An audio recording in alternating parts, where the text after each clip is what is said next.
Vamos falar dessa viagem magnífica que eu estava semana passada e semana retrasada. Alguns insights conectando a viagem com negócios, conectando países, os países que eu estava com os negócios.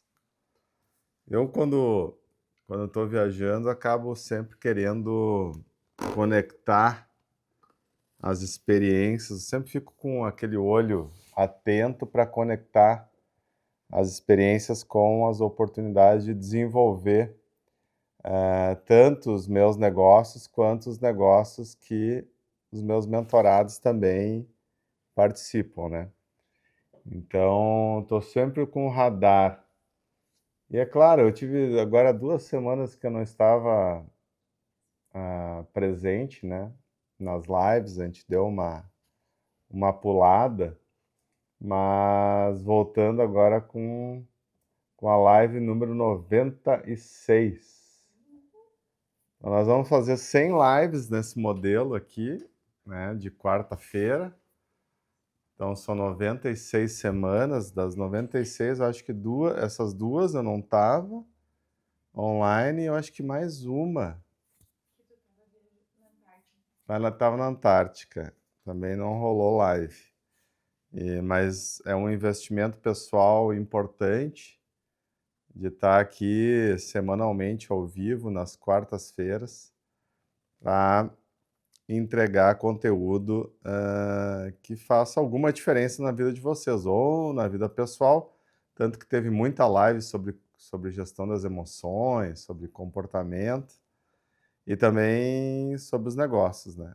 Então, o nosso tema principal sempre vai ser business, né? Que é através dos negócios que a gente transforma as comunidades que a gente está inserido, né? Então, feliz por estar aqui de volta. A noite passada eu consegui dormir ela toda de novo, né? Porque quando a gente lá para a Coreia é 12 horas de fuso, então quando tu chega lá, o que seria teu dia é tua noite e vice-versa, né? E agora quando a gente chega de volta também, o corpo vai demorando para se acostumar. E normalmente metade, ao final da tarde está morrendo de sono, que não consegue nem. Essa hora, por exemplo, é um sono tremendo, né? E aí, às 2, 3 da manhã, tu está despertado como se estivesse no meio da tarde. Então, isso é muito louco, assim, o organismo ele demora um tempo para, por mais que seja de noite, seja de dia, mas o organismo vai mudando, assim, com o teu esforço de mudar, né? Porque tu tem que te manter acordado. Ontem, final da tarde, eu fiz fui na esteira, tomei um banho. Eu tava assim, das 6 horas em diante, eu tava com uma vontade para cama, assim, que era inacreditável. Aí depois jantamos e tal, fui pro sofá ali, acho que era 8 e pouquinho, falei, não aguento, vou ter que dormir, porque não conseguia ficar com os olhos abertos. Aí fui dormir e tal. Felizmente foi uma noite que eu consegui passar a noite toda dormindo, porque já tô cheguei sexta de noite, então sábado, domingo, segunda, terça, quarta noite, então eu consegui dormir toda ela, mas esse horário sempre bate já uma lombeira. Hoje estou bem, primeiro dia que eu já estou aguentando bem nesse horário aqui das 19, 20 horas, então. Então, eu acredito que mais uns diazinhos estou zerado aí nessa empreitada. Mas eu quero compartilhar um pouco com vocês ah, essa viagem fantástica que eu estava nas últimas 2 semanas, né? E falar um pouco sobre Dubai, sobre Coreia, que são países. Dubai eu já tive 6 ou 7 vezes, né? E Coreia também, umas 4 ou 5 vezes. Então, sempre quando eu vou para a Ásia, eu acabo passando em Dubai. E eu quero falar um pouco para vocês, porque tem muita coisa interessante desses países que fazem com que a gente pense de uma forma mais ampla, repense a nossa forma de viver, ou critique mesmo a nossa forma de conduzir o país, conduzir as nossas vidas, né? As curiosidades que a gente traz numa viagem dessas eu sempre digo que uma viagem internacional dessas faz uma expansão mental, que tu não volta, nunca volta a mesma pessoa. O pessoal que vai para Israel agora com a gente no dia 15 de junho, né? Várias pessoas, já tem mais de 20 pessoas aí na viagem, e muitas delas é a primeira viagem internacional. Falei, olha, só o fato de viajar para fora e ter contato com a grandeza do mundo já vai te trazer de volta outra pessoa. E o fato de ir para Israel, então, é tipo uma outra pessoa ao quadrado, né? Elevado na potência, porque, de fato, visitar a Terra Santa não tem como voltar outra pessoa. Então se multiplica pela viagem internacional, mais o local que a gente vai. E por mais que tu repita um país, por mais de uma vez, vai aprender coisas novas. Vou falar um pouco sobre isso para vocês. Uma das coisas que mais me impactou nessa viagem para Dubai, vou antecipar isso, eu fiz uma viagem em 2013, aonde eu saí de Dubai e fui de carro até Abu Dhabi. Abu Dhabi, que é o outro Emirado, né? São Emirados Árabes Unidos. O Dubai é mais a capital turística e comercial dos Emirados Árabes Unidos. E Abu Dhabi é a capital mais governamental, onde é que está o governo central dos Emirados, está em Abu Dhabi. É uma viagem de carro que dura ao redor de 1h30 de carro. Em 2013, entre Dubai e Abu Dhabi, eu só lembro de ter deserto. Não lembro de ter construções, né? Não lembro de ter praticamente nada. Não lembro de ver uma construção entre Dubai e Abu Dhabi, sendo que tem 1h30 de carro entre esses dois Emirados. Agora, eu fiz de novo essa viagem, então eu estou falando de 12 anos depois. Nessa viagem, eu não vi deserto mais. 1h30 de carro, que antes era puro deserto, agora é pura construção. Prédios, casas. Vocês têm ideia de a quantidade de expansão que teve? Se em 1 hora, que nem quem é aqui do Vale dos Sinos, ia até o litoral, 1h30 mais ou menos. Antes não tinha nada, agora não tem um espaço mais vazio. Isso para mim foi bastante chocante, porque ali quando tu tá no centro de Dubai, na parte central, ali perto do Burj Khalifa, que é o prédio mais alto do mundo, tu não consegue ter essa percepção tão clara de expansão, a não ser as gruas, que são os guindastres que estão em cima dos prédios, que fazem com que o prédio tenha mais facilidade de subir, né?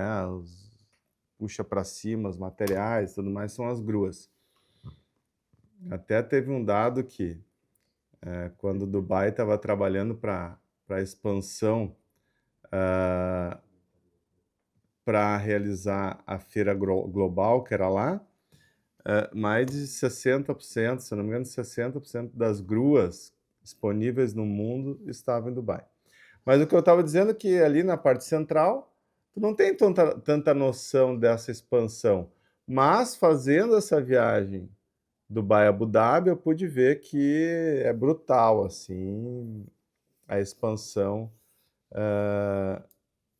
dessa região. Então eu coloquei aqui, vocês viram a capa da live, né? E nessa capa da live tem esse símbolo aqui que eu também estou fazendo, né? Esse símbolo é um símbolo feito que o Sheikh de Dubai faz nas suas fotos, e é um símbolo muito tradicional na cultura deles, que tem a ver com espantar mal olhado, mas também com atrair boas energias, né? Então esse símbolo esse monumento está na frente do Museu do Futuro, por trás tem a construção ali do Museu do Futuro, que é a construção mais linda que eu já vi no mundo. É uma espécie de uma... Não sei se dá para botar aqui na tela, acho que não. Mas pesquisem aí no Google depois a construção do Museu do Futuro. Ou até deve ter também vídeos do Museu do Futuro no Google. Recomendo que vocês olhem para ver a capacidade de inovação que tem esse povo. Muito icônico, muito diferente, muito espetacular, muito impressionante. Assim, tu olhar para aquela construção, né, daquela bola, aquela coisa oval, assim, que está aqui no fundo, ó. Vocês podem ver um pouco dele aqui em cima, ó. Depois ponham aí. Então, a capa da nossa live era fazendo essa visualização desse símbolo com o Museu de Futuro. E logo depois a gente vai botar um vídeo aqui sobre Dubai de 1975 e Dubai... Não sei se vocês conseguem ouvir.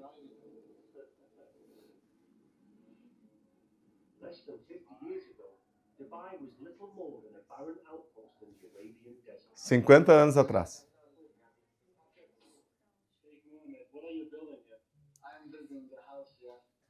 O que tu tá fazendo aqui? Estou construindo uma casa. Quer fazer uma casa na areia, né? Só um idiota faria uma casa aí no meio do deserto, diz o cara.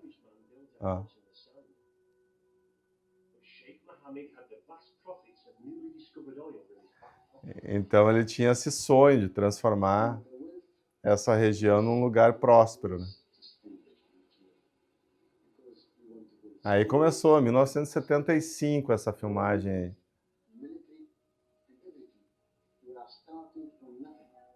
Starting from nothing.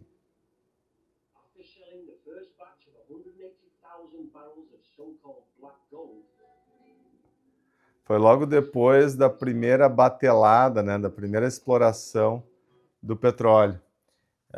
O petróleo começou a ser explorado lá em Dubai no final da década de 60. Então aqui ele já tem os primeiros recursos, já estão disponíveis aí no caixa de Dubai, né? O que mais eu botei de foto aí, né? Aqui, então, 1970 e agora. Olha a diferença aqui, uma ilha de pescadores aí, com algumas construções, né? Aqui um pouco mais distante, 1945. 1945 aí, uma mesquita, alguma construção aqui, ali, absolutamente nada, pequenas casas, né? E olha agora 50 anos depois, né? Que loucura. Botei mais uma, né? Não? Aí aqui, essa foto pode deixar aqui. Então, ali no início, gente, é uma ilha de pescadores, né? Uma ilha de pescadores de pérolas. Então, os caras morria muita gente lá, porque a pesca de pérola artesanal, eles usavam um cano para respirar, se atiravam para o fundo do mar usando um tubinho para respirar. Muita gente morria afogado nessa pesca de pérola. E aí o que aconteceu em Dubai? Começou a decair o comércio de pérolas, porque começou a aparecer pérolas artificiais. E aí a economia, que era baseada nessa pesca muito artesanal, começou a decair. Quando começou a decair, o sheik decidiu buscar outras alternativas, né? E decidiu então ver se não tinha petróleo lá. E aí descobriu uma fonte gigante de petróleo. E, cara, o mais interessante, eu até anotei esse termo aqui para citar para vocês, foi o Sheikh Rashid Al Maktoum. Família Maktoum foi a família que liderou esse movimento todo, né? Mas ele começou a ver que esse petróleo ia dar muito dinheiro para Dubai, para os Emirados Árabes, né? E aí tem uma frase aqui dele que eu quero citar para vocês, ó. Meu avô andava de camelo. Meu pai andava de carro. Eu ando de avião. Meus filhos andarão de camelo novamente se eu não agir. Então isso, gente, é bastante forte, porque ele se deu conta de que, lá naquela época, se deu conta de que se ele não pegasse aquela riqueza que ele descobriu e criasse uma visão de futuro, aonde ele criasse, lógico, um país, um emirado que fosse lindo como está hoje, mas que não fosse concentrado numa matriz econômica, isso seria um problema no futuro. Ou seja, se ficasse concentrado no petróleo, e a gente vê que o petróleo tem um fim que não está muito longe, é só ver as energias renováveis aparecendo, é só ver as alternativas aos combustíveis fósseis aparecendo, que a gente vê que o petróleo não tem muitas décadas para frente ainda, né? E ele entendeu que se ele não fizesse do recurso que ele estava conquistando naquele momento uma diversificação econômica, ele novamente teria os netos, os filhos e os netos voltando 4 gerações para trás e voltando a andar de camelo. E aí, quando eu cito para as pessoas que estão na minha volta a necessidade de desconcentrar a receita, Duda, eu tenho todos os meus ovinhos numa cestinha só. E eu digo rapidamente para os meus mentorados, e até eu fiz isso exatamente na minha empresa também, desconcentração de risco. Eu jamais posso ter muito do meu negócio concentrado em poucos clientes, por exemplo. Mas só clientes também não é a única preocupação que o empreendedor tem que ter. O fornecimento também tem que estar desconcentrado. Eu lembro que quando eu comecei esse negócio, 23, 25 anos atrás, eu comprava um produto de um fornecedor, vendia para um mercado, numa cidade. Eu falei assim, não, isso aqui não tem como dar certo. Não tem como dar certo. Ok, agora é a mesma lógica aqui, ó. Agora eu estou andando de avião, mas depois, se eu continuar com esse nível de concentração, de risco, eu vou ter que voltar a andar de camelo. E aí tu tem que definir estratégia clara no teu negócio de desconcentração de riscos, diluição de riscos. Aqui agora a gente vê, volta ali, Wagner, na foto de Dubai. Aqui a gente vê uma economia completamente desconcentrada. Aqui uma economia que estava concentrada na pesca, que depois foi para petróleo, mas aqui nós vemos uma economia onde tu olha, tem comércio internacional, tem um dos maiores portos artificiais do mundo aqui, tem um hub de turismo barra um hub aéreo incrível, todos os voos da Emirates passam aqui.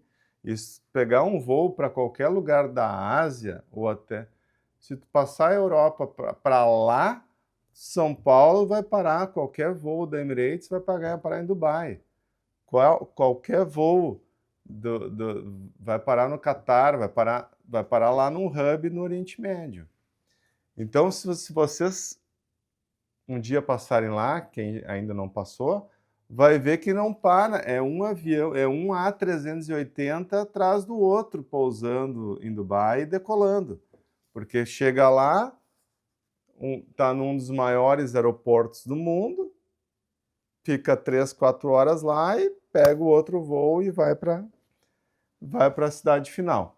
Então, aqui existe uma economia altamente desconcentrada. Petróleo, sim, turismo, sim, mas também tem tecnologia, também tem comércio, foi criado zonas de tax-free, né, que a gente chama, que é sem impostos.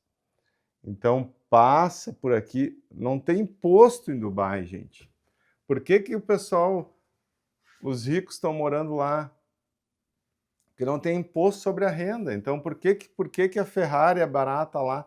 Gente, a maior concentração de Lamborghini que eu já vi no mundo. É só Lamborghini, é incrível. A riqueza é tanta, gente, que eu vou contar um negócio para vocês. Espero que vocês estejam sentados aí, tá? Lá em Dubai, tu ter uma Lamborghini não é sinal de riqueza. O sinal de riqueza, sabe onde é que está quando tu está de Lamborghini? É na tua placa.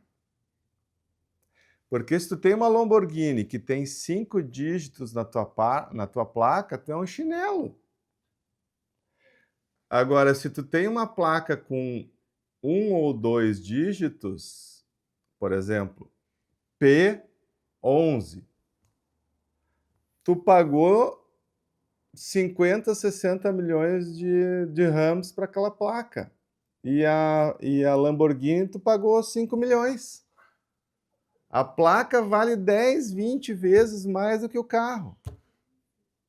Então, foi criada uma forma de diferenciar de status através do leilão das placas. Então, se vocês botarem no Google também, quem tem mais curiosidade sobre isso, bota leilão de placa em Dubai. Aí vocês vão ver os caras pagando 50, 60 milhões de dirhams, que é a moeda local lá, para uma placa. Isso vai dar o quê? 20 milhões de dólares. Ó, estão pesquisando aqui, ó, 76 milhões. Então, gente, assim, é inacreditável. Eu me hospedo, é a terceira vez que eu me hospedo, não tem o Burj Khalifa aí, né? Eu me hospedo pela terceira vez no Burj Khalifa. O Burj Khalifa, gente, é o prédio mais alto do mundo. Eu viajo para esses lugares, eu gosto de estar nos lugares aonde as outras pessoas vão visitar. O cara vai olhar, todo mundo vai ali na fonte, porque tem um show. Na frente do Burj Khalifa, que é o prédio mais alto do mundo, tem um show das águas que é uma cópia de um outro hotel que é em Las Vegas, chamado Bellagio. Na frente do Bellagio em Las Vegas tem o show das fontes, e na frente do Burj Khalifa eles fizeram, lógico, uma fonte maior ainda que a do Bellagio. Inclusive agora vão entrar em reforma, que querem fazer algo maior e renovado. Então está o prédio mais alto do mundo, à esquerda está o shopping maior do mundo, que é o Dubai Mall. E na frente está as fontes.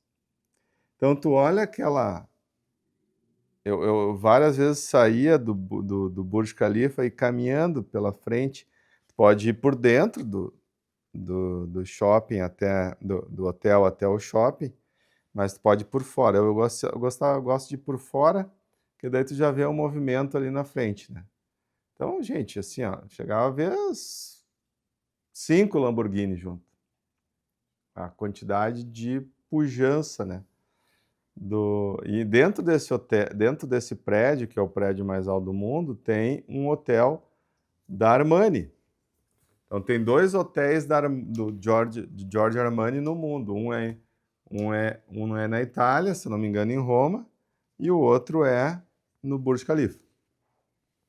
Então ali nessa região, gente, essa riqueza que Dubai conseguiu estruturar e manter a riqueza lá, ela está muito explícita.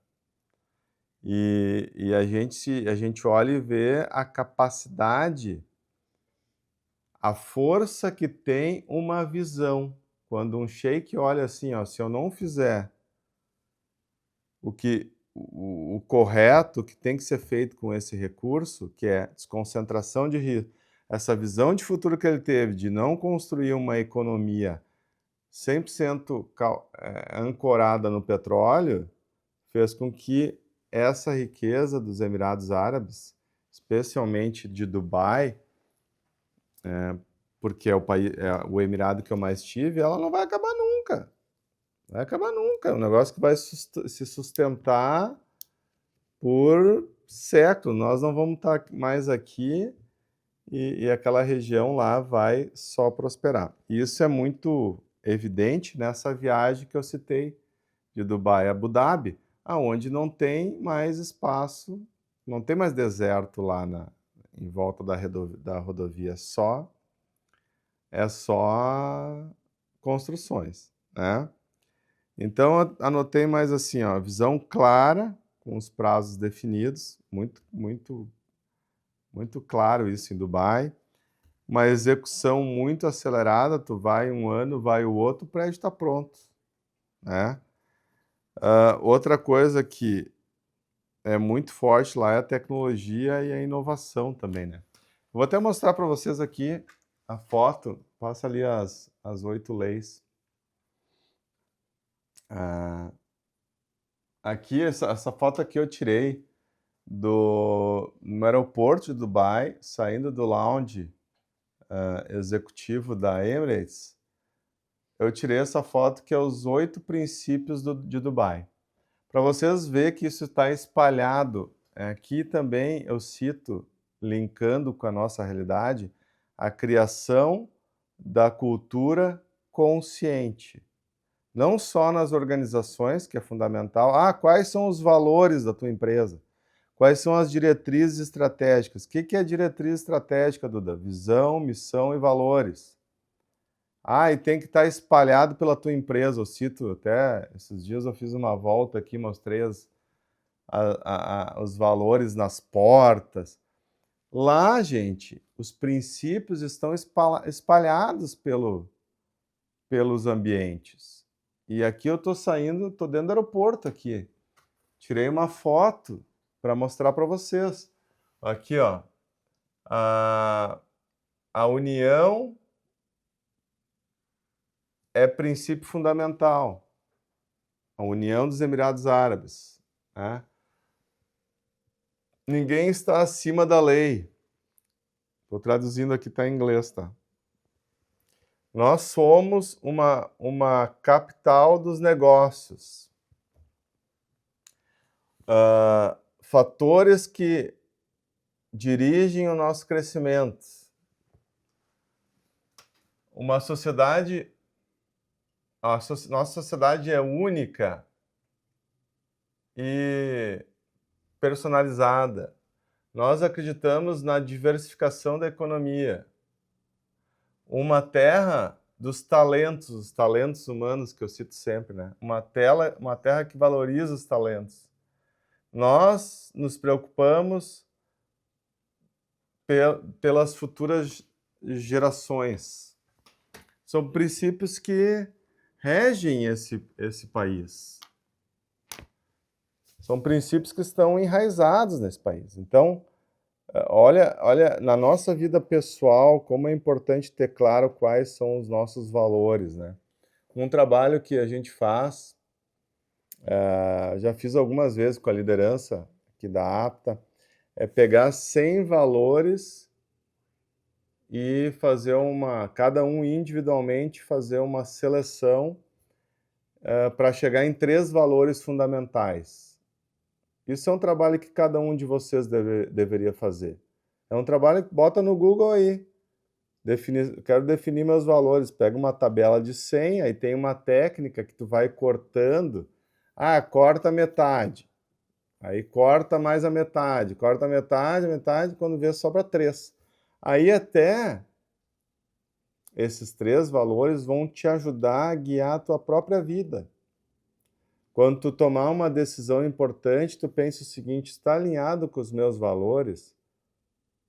Porque assim, todo mundo tem um monte de valores, mas quais são os teus 3 ou 5 valores fundamentais que tu não abre mão em negócios, em vida pessoal, em vida em sociedade, em decisões importantes da tua vida? Se tu, como empresário, empreendedor, estabelece diretrizes estratégicas, missão, visão e valores, vai deixar de fazer muita coisa errada para focar energia naquilo que realmente importa, tá?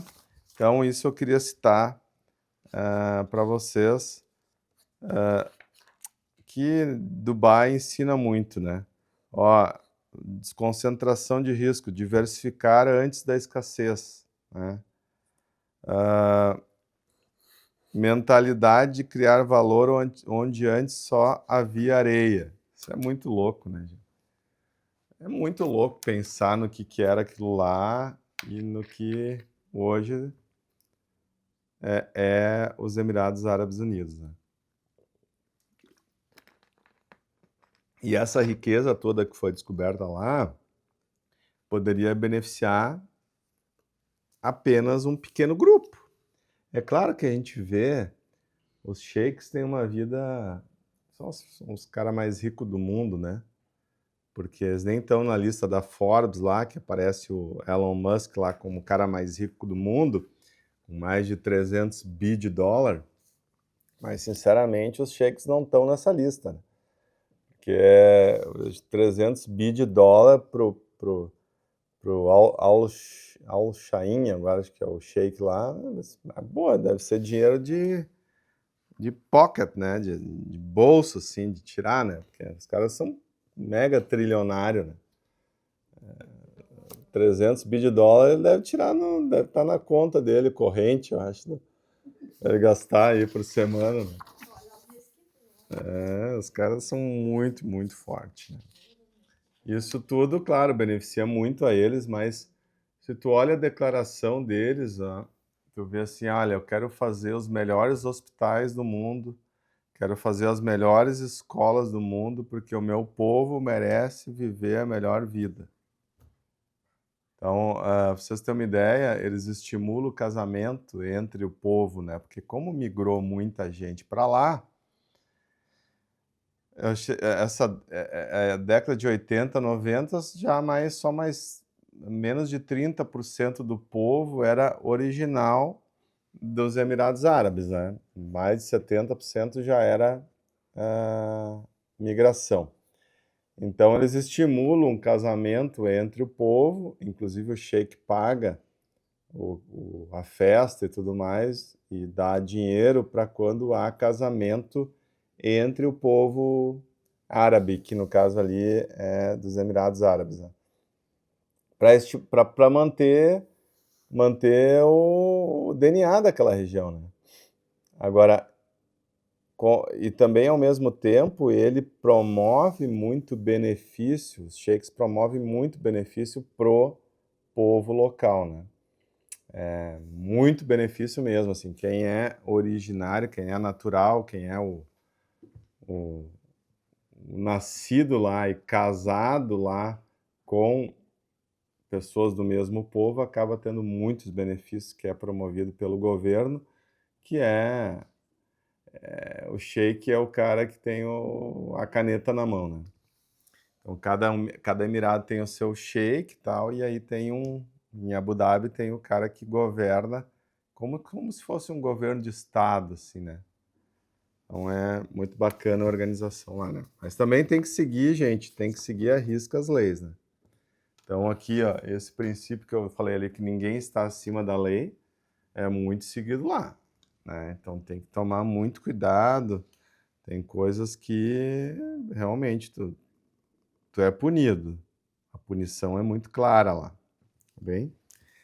Então, falei já um pouco sobre Dubai, falar um pouquinho da Coreia, né? Daí pra vocês terem uma ideia, são 14 horas de voo, Brasil, Dubai, e são mais 10 horas Dubai, Coreia, né?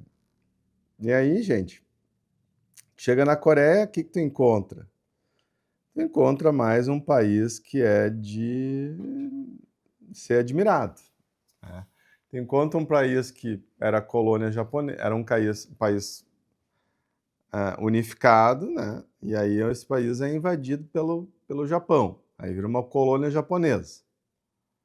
Aí o Japão faz uma bagunça generalizada lá, né? Com muito sofrimento do povo coreano. Aí vem a Segunda Guerra Mundial. Aí vem a Segunda Guerra Mundial, e aí, no final das contas, decidem, então, dividir a Coreia no meio. Passa um meridiano ali, se eu não me engano, e aí dividem o país no meio, aonde o norte fica com um domínio mais russo, inicialmente russo, né? E depois ao sul fica mais domínio americano. Então depois tem mais essa guerra civil, né? Onde o norte invade o sul inicialmente, depois o sul, na verdade são os Estados Unidos, mas dizem que é a ONU, então combatendo essa invasão do norte, que é comunista, então, para voltar a ter domínio também do sul, vamos dizer, capitalista, né? Então, mais assim, uma bagunça generalizada que destrói mais ou menos novamente boa parte do povo coreano, né? E aí, ao final isso acontece logo após a Segunda Guerra, que tem a Guerra da Coreia. E aí, no final dessa bagunça toda, então, hoje tem uma zona desmilitarizada, se chama DMZ.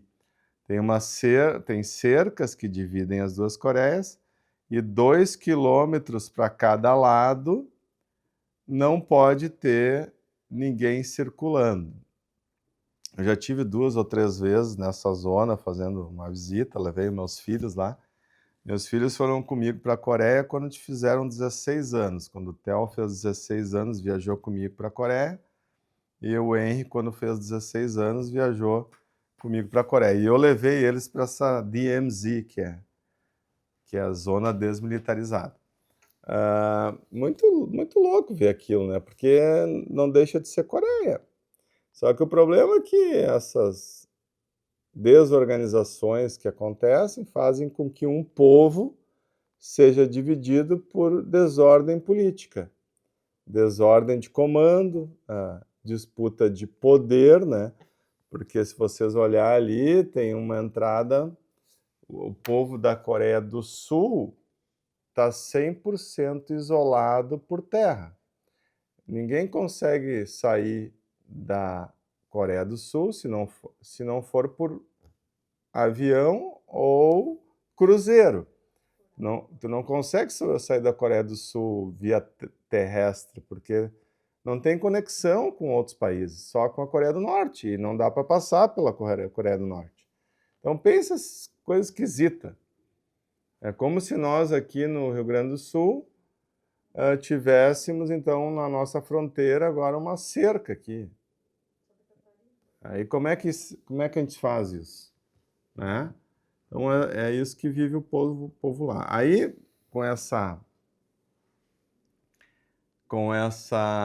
esse país totalmente destruído, se construiu hoje que é a quinta potência mundial, econômica mundial. Naquele momento da história, o PIB per capita, ou seja, o quanto cada cidadão ganha por ano, gera de riqueza por ano, era menor do que praticamente todos os países da África, na década de 50, 60.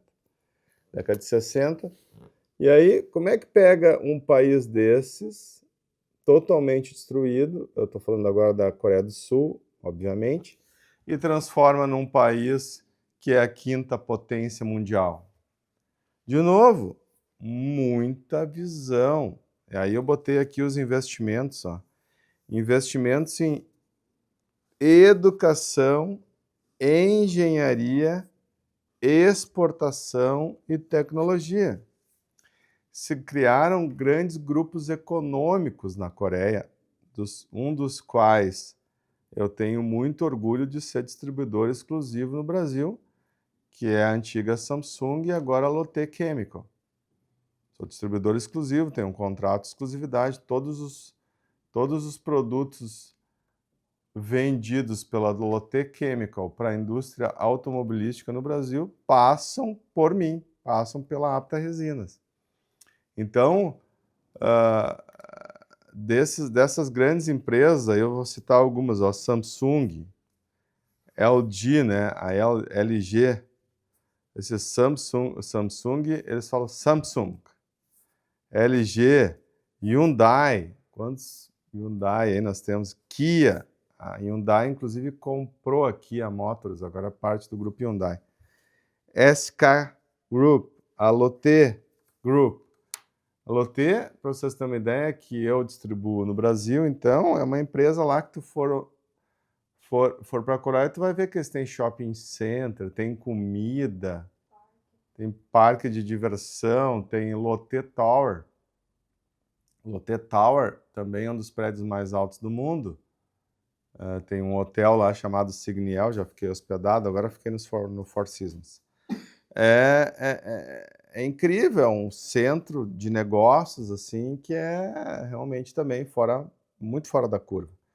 Isso tudo porque investiram muito em educação, muito em inovação, muito em tecnologia e foram criando essa robustez. Como o mercado local é um mercado pequeno, essas empresas foram tracionadas para exportar.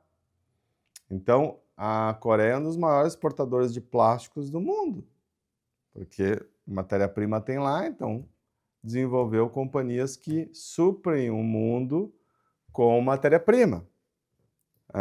Inovação digital, aqui anotei para dizer para vocês, ó, Seul tem o 5G mais rápido do mundo. É uma das cidades mais conectadas do planeta.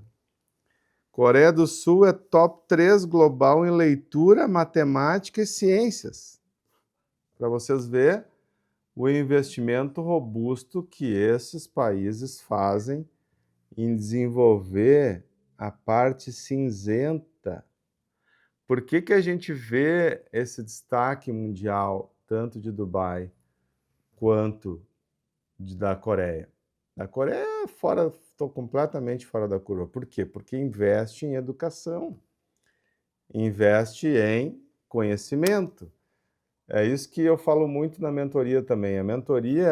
As mentorias são o quê? Tu chupa conhecimento direto da fonte, faz com que tu tenha um resultado muito mais rápido e muito mais consistente nos teus negócios. Vi aqui que o Ayrton Hag, nosso vice-prefeito, aplaudiu aqui, né? O que acontece? Olha a nossa cidade. Tem empresários que estão ajudando a administração. Independente de partido, independente de qualquer... Não tem nada a ver com partido, com política. Mas tem a ver com mentorar os políticos para que eles se apoderem do conhecimento, que através do conhecimento eles melhorem a vida do povo. É isso que a gente faz quando a gente não tem interesse privado.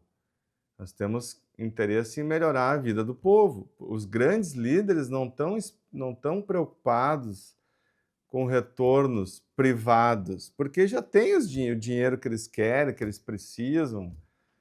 Já tem, eles querem outro tipo de retorno, tem retorno aí espiritual envolvido, retorno divino envolvido, porque estão dedicando a sua vida, as suas horas de vida, que é o bem mais precioso, em busca de desenvolvimento de comunidades com melhores e maiores níveis de qualidade de vida. O que isso tem a ver com retorno financeiro? Nenhum. Isso tem a ver com retorno divino nessa história. Né? Então, grandes líderes, gente, isso eu falo aqui localmente, regionalmente, globalmente, dedicam sua vida para melhorar a vida daqueles que precisam do impacto positivo desses grandes líderes.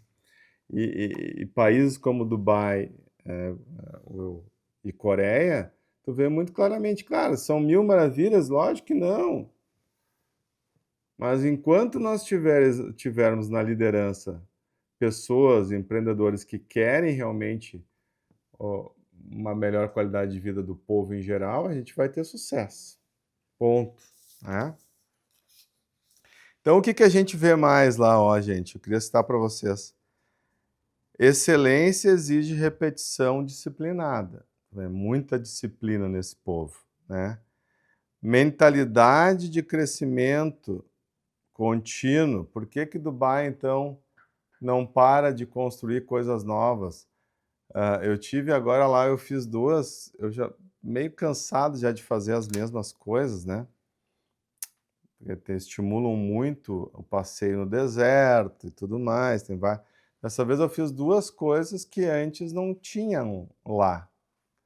Fiz o surf em Abu Dhabi, vocês que me acompanham nas redes sociais viram lá. Fui até Abu Dhabi fazer o surf, fiz o passeio de balão no deserto. Se eu for lá agora, daqui a 6 meses, vai ter novas atrações para o turista. Porque cada vez mais pessoas vão para lá, cada vez mais tem que ter novas atrações que atendam esse povo. Tá bem? Então, o crescimento contínuo tem a ver com isso. Desenvolvimento contínuo das fontes, em geral, fontes econômicas, de turismo e tudo mais. Então, o poder da educação está muito claro para mim.